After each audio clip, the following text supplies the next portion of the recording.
시편 51편 10절에서 12절까지 우리 한 목소리로 함께 봉독을 하겠습니다. 하나님이여, 내 속에 정한 마음을 창조하시고 내 안에 정직한 영을 새롭게 하소서. 나를 주 앞에서 쫓아내지 마시며 주의 성령을 내게서 거두지 마소서. 주의 구원의 즐거움을 내게 회복시켜 주시고 자원하는 심령을 주사 나를 붙드소서. 아멘. 하나님의 말씀입니다. 오늘은 사순절을 시작하는 제2의 수요일입니다.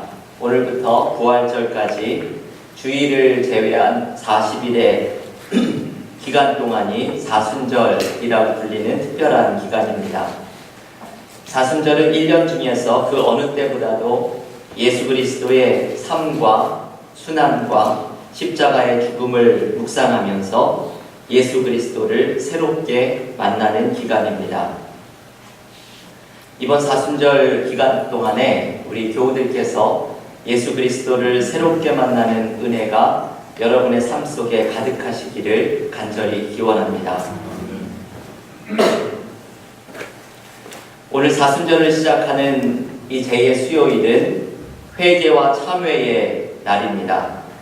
구약 성경을 보면 죄를 머리에 뒤집어 쓰고 회개하는 장면이 많이 등장하는데, 이 죄를 뒤집어 쓴다는 것은 자신의 죄를 참회하는 마음을 나타내는 상징입니다. 그래서 오늘 제2의 수요일 예배를 드리면서 우리도 이마에 죄를 뿌리는 성회 의식을 함께 거행하게 됩니다. 오늘 제2의 수요일 예배를 드리면서 시편 51편 말씀을 함께 묵상합니다. 제가 오늘의 예배를 준비하면서 아무 특별한 생각이 없이 오늘 예배의 설교 본문을 정하고 보았더니 작년 제2의 수요일에도 이 말씀을 묵상하였다는 것을 깨닫게 되었습니다. 그만큼 저에게는 이 시편 51편의 말씀이 제2의 수요일에 생각이 나는, 그냥 저절로 생각이 나는 그런 본문으로 생각이 듭니다. 왜냐하면 시편 51편은 오늘의 주제인 죄의 문제에 대한 대표적인 시편이기 때문입니다. 여러분, 오늘 시편의 표제를 보시면 다윗이 밧세바와 동침한 사건을 배경으로 하고 있다고 말을 합니다. 다윗이 밧세바를 탐해서 취하고 그 죄를 덮기 위해서 밧세바의 남편을 전쟁에서 죽게 만든 이 엄청난 죄를 저지른 후에 지어진 시편이 바로 오늘의 시편 51편이라고 말을 합니다. 그리고 다윗은 이 죄의 문제 때문에 고통을 당했고, 그리고 이 죄의 문제로부터 회복되는 특별한 은혜를 또한 경험합니다. 오늘 시편 51편은 바로 이 주제를 보여주고 있는 시편이죠. 오늘 우리는 이 두 가지의 중요한 주제를 함께 묵상하려고 합니다. 죄로 인해 경험하게 되는 문제, 그리고 이것으로부터의 회복입니다. 너무나도 중요한 주제이지요. 먼저 죄를 짓게 되었을 때 우리가 경험하게 되는 문제를 오늘 본문 11절과 12절에서 이야기합니다. 한번 이 말씀 다시 한번 읽어볼 텐데요. 시편 51편 11절과 12절을 한 목소리로 읽겠습니다. 나를 주 앞에서 쫓아내지 마시며 주의 성령을 내게서 거두지 마소서. 주의 구원의 즐거움을 내게 회복시켜 주시고 자원하는 심령을 주사 나를 붙드소서. 아멘. 여러분, 여기에는 죄의 결과로 우리가 어떤 문제를 경험하게 되는지 세 가지의 내용이 소개가 되어 있습니다. 첫째, 죄는 우리를 하나님 앞에서 멀어지도록 만든다고 말을 합니다. 다윗은 지금 읽은 11절에서 나를 주 앞에서 쫓아내지 마소서 라고 기도를 하지만, 사실은 하나님이 우리를 쫓아내기보다는 우리가 죄로 인하여 하나님으로부터 도망가는 것입니다. 인간은 죄를 지은 상태에서는 거룩한 하나님 앞에 서 있지를 못하고 달아나게 됩니다. 마치 우리의 몸에서 냄새가 나면 사람들 사이에, 특별히 깨끗해 보이는 사람들 옆에 서 있는 것을 피하게 되는 것과 마찬가지입니다.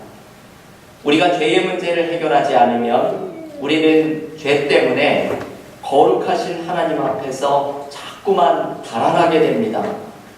우리가 죄의 문제를 반드시 해결해야 하는 이유는 죄 가운데 있으면 하나님과의 깊은 사귐으로 우리의 믿음이 자라나지 못하기 때문입니다. 저는 영성이 깊은 분들의 글을 많이 읽습니다. 그런 분들의 책을 읽으면서 저에게는 선한 부러움이 생길 때가 많이 있습니다. 일종의 거룩한 질투 같은 마음이지요. 나도 그분들처럼 깊은 영성의 사람으로 자라나고 싶다는 마음이 저의 마음속에 간절하게 들 때가 있습니다.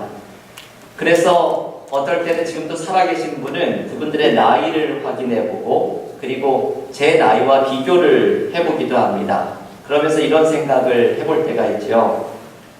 내가 과연 이분의 나이가 되었을 때 이분과 같은 깊은 영성을 가질 수 있을까? 이런 생각을 해봅니다. 그런데 여러분, 제가 이 질문을 던지기 전에 먼저 기억해야 하는 여러 가지 질문들이 있는데 그 중에 하나가 오늘 다윗의 기도이지요. 내가 죄의 문제로 하나님 앞에서 달아나고 있지는 않은지를 늘 기억해야 합니다. 여러분, 그리스도인은 항상 이 문제로 씨름을 해야 합니다. 나도 알지 못하는 사이에 하나님과 나 사이를 막고 있는 죄의 문제가 없는지를 돌아보아야 합니다. 왜냐하면 이 죄는 결국 나로 하여금 조금씩 하나님으로부터 멀어지게 만들 것이기 때문입니다. 두 번째로 다윗은 오늘 보면 11절에서 성령을 거두지 마소서라고 기도합니다. 그런데 여러분, 이것도 사실 마찬가지죠. 하나님이 성령을 거두시는 것이 아니라 우리가 성령을 쫓아내는 것입니다.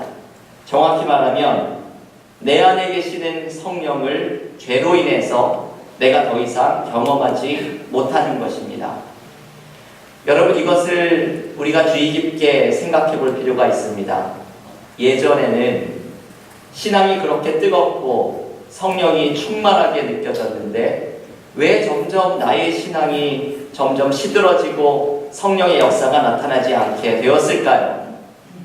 예전에는 성령이 충만해서 몇 시간씩도 기도를 하였는데 성령의 은사를 강하게 체험하였는데 왜 성령의 역사하심이 점점 나의 삶에 나타나지 않게 되었을까요? 그 원인 중에 하나는 바로 죄의 문제 때문입니다.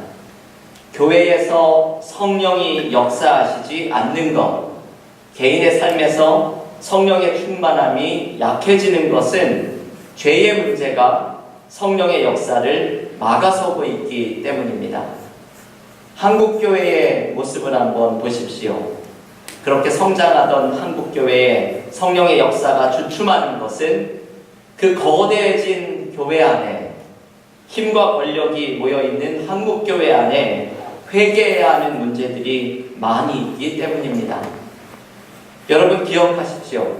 우리가 죄에 사로잡히게 되면 우리 안에 계신 성령께서 말씀하시는 것을 멈춥니다. 성령의 역사가 나에게 더 이상 느껴지지가 않습니다. 세 번째, 다윗은 12절에서 주의 구원의 즐거움을 회복시켜 주소서 기도합니다. 이 말을 뒤집어서 이야기하면 죄에 거하는 사람은 구원의 즐거움이 사라진다는 의미입니다. 지난 주일에 하나님의 자리 연속설교에서 갈릴리를 묵상하였습니다. 이 갈릴리는 주님과의 사랑이 시작된 곳이고 주님의 이 첫사랑의 강렬함이 배어있는 곳이 갈릴리입니다. 그런데 우리는 주님과의 첫사랑의 기쁨이 점점 사라져갈 때가 있습니다. 왜 그럴까요? 성령의 역사가 사라져가기 때문입니다. 로마서 5장 5절은 성령이 하시는 일을 이렇게 말씀합니다. 우리에게 주신 성령으로 말미암아 하나님의 사랑이 우리 마음에 부은 바 됨이니 성령이 하시는 일 가운데 하나는 우리의 마음 가운데 하나님의 사랑을 폭포수처럼 부어주시는 것입니다. 우리의 마음에 십자가의 사랑이 느껴지게 하고, 여러분 이게 느껴지게 하는 게 성령의 역사이죠. 우리가 믿으려고 해도 믿어지지 않던 것이 성령이 역사하실 때 십자가의 사랑이 느껴집니다. 주님과의 첫사랑이 뜨겁게 남아있는 것은 모두 성령의 역사 때문입니다. 하지만 죄 가운데 있으면 이 성령의 역사가 사라지고 주님과의 사랑의 마음이 뜨겁게 남아있는 것이 사라지기 시작합니다. 우리의 마음에 구원의 기쁨과 감격이 사라져갑니다. 예배에 참석해도 기쁨이 없고, 교우들과의 사귐에도 즐거움이 없고, 주님과의 사랑을 경험한 갈릴리는 잊혀져 가고 구원에 대한 기쁨이 사라져 갑니다. 이것은 죄가 우리를 가로막고 있기 때문입니다. 교회 여러분, 오늘 다윗의 이 기도는 얼마나 중요하고 그리고 절실한 기도입니까? 나를 주 앞에서 쫓아내지 마시고 주의 성령을 나에게서 거두지 마시고 구원의 즐거움을 회복시켜 주소서. 다윗은 이것을 밧세바와의 관계에서 죄를 짓는 동안에 이것을 경험합니다. 죄를 짓는 동안 하나님으로부터 달아났고 성령이 더 이상 느껴지지 않았고 삶의 기쁨이 사라지는 것을 경험합니다. 그래서 이 죄의 문제는 반드시 해결해야 합니다. 여러분, 오늘 제2수요일을 맞이하면서 우리도 다윗의 이 절박한 기도를 마음을 다해서 함께 드릴 수 있기를 원합니다. 현재 나의 삶에 있는 죄의 문제를 해결하십시오. 그래서 하나님과의 관계를 회복하고 성령의 충만함을 회복하고 신앙생활의 기쁨을 회복하는 은혜를 누리시기를 기원합니다. 그런데 여러분, 이 죄의 문제를 해결하고 회복하는 것은 어떻게 가능합니까? 여러분, 우리는 죄의 문제를 해결할 능력이 있습니까? 아닙니다. 우리에게는 이 문제를 해결할 능력이 없습니다. 우리는 죄의 문제에 있어서 철저하게 무능력합니다. 죄의 문제에 사로잡혀 보았던 사람은 이 느낌을 알고 있습니다. 마치 중독의 문제에 사로잡혀서 그것으로 벗어나려고 노력을 해도 도무지 불가능한 무기력함을 경험하는 것과 마찬가지입니다. 그것으로부터 벗어나려고 애를 쓰면 애를 쓸수록 철저하게 무능력한 존재라는 것을 발견합니다. 죄의 사슬에 매여있는 존재임을 깨닫게 되면 우리는 사도 바울과 같은 탄식을 내지를 수밖에 없습니다. 로마서 7장 24절의 탄식이죠. 오라, 나는 곤고한 사람이로다. 이 사망의 몸에서 누가 나를 건져내랴. 죄의 문제에 매여서 철저하게 무기력했던 나의 모습을 발견하면 이 사망의 몸에서 꼼짝달싹할 수 없는 곤고한 사람임을 마치 비명을 지르듯이 하나님 앞에 토해내게 됩니다.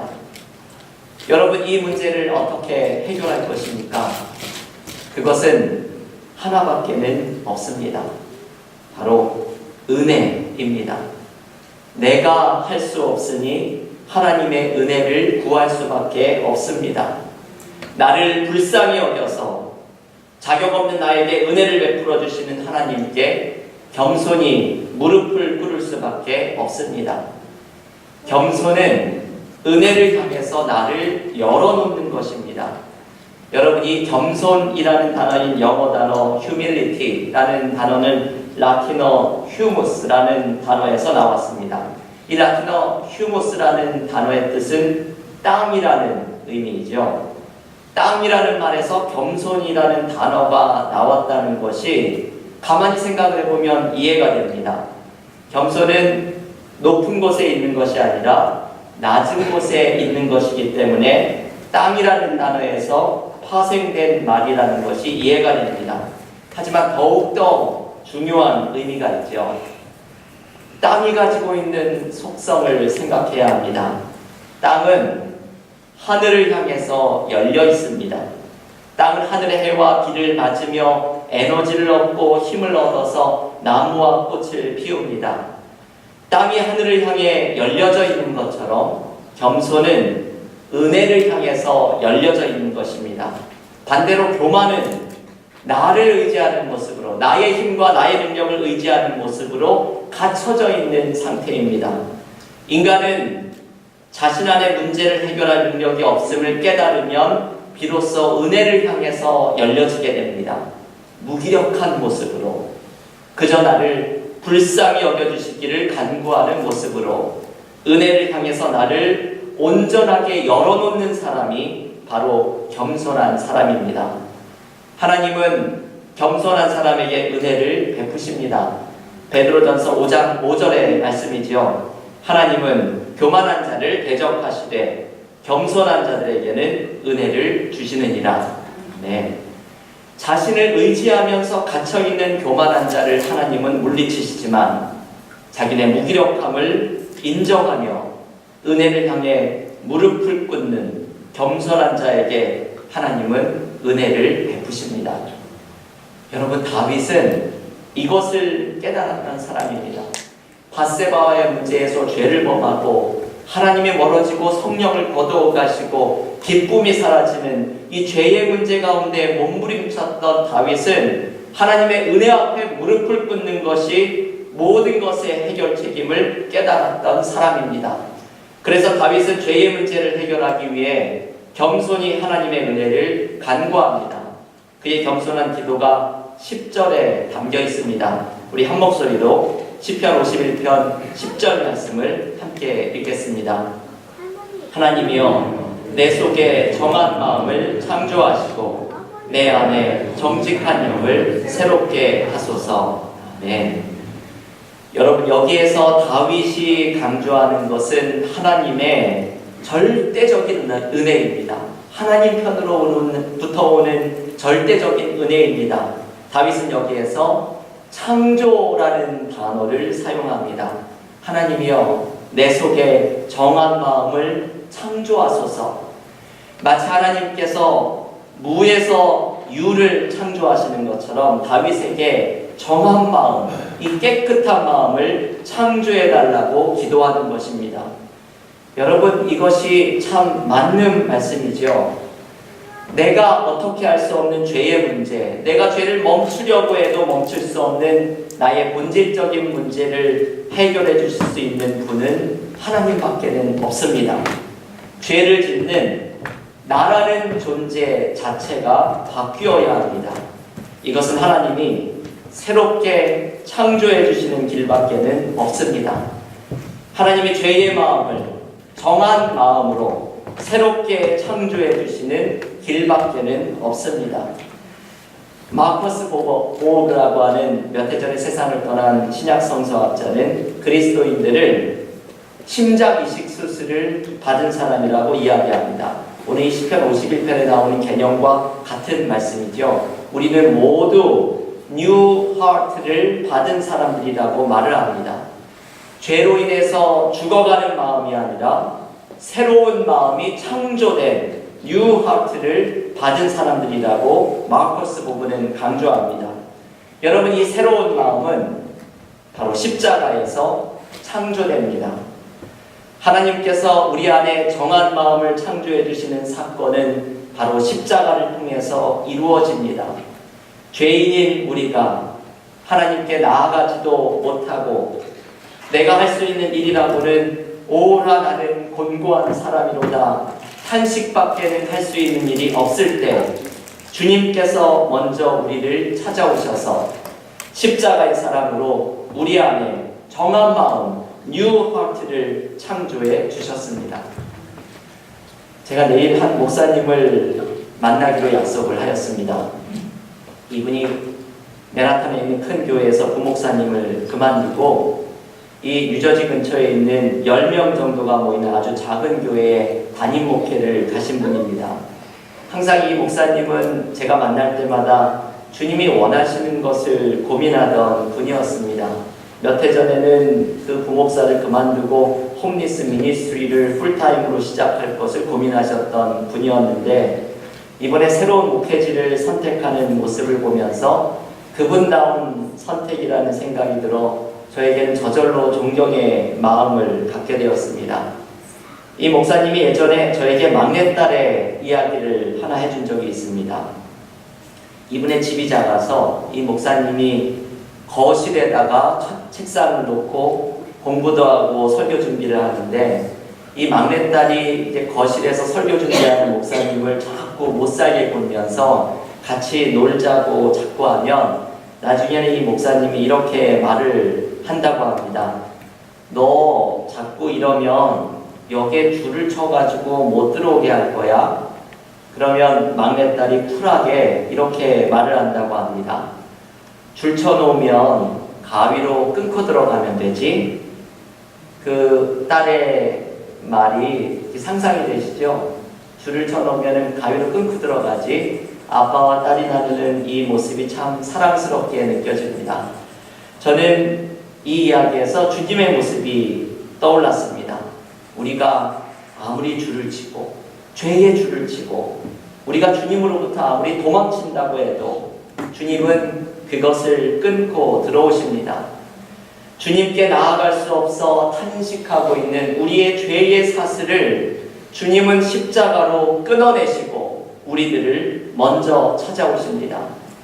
우리를 찾아오셔서 주님은 십자가의 보혈로 내 안에 정한 마음을 창조해 주십니다. 그래서 십자가에서 나의 죄의 문제가 해결되고 예수 안에 있는 새로운 삶이 나에게 시작됩니다. 여러분, 이것이 우리가 사순절에 경험하게 되는 십자가의 은혜입니다. 교회 여러분, 오늘 제2수요일 사순절을 시작하면서 시편 51편의 다윗의 기도를 나의 간절한 기도로 받고 하나님 앞에 드리십시오. 내가 얼마나 하나님 앞에 죄인인지를 깨닫고 이 죄가 나에게서 하나님과 성령과 삶의 기쁨을 쫓아내고 있음을 발견하십시오. 그리고 십자가를 통해서 새로운 마음을 창조해 주시는 주님의 은혜를 의지하면서 나아가십시오. 여러분, 오늘 저녁에 이 십자가를 붙들고 의지하면서 나아가십시오. 이번 사순절에 예수를 새롭게 만나면서 하나님과의 관계가 회복되고 성령 충만함이 회복되고 신앙과 삶의 새로운 기쁨을 회복하는 은혜를 우리 모두가 누릴 수 있기를 주님의 이름으로 간절히 축원합니다.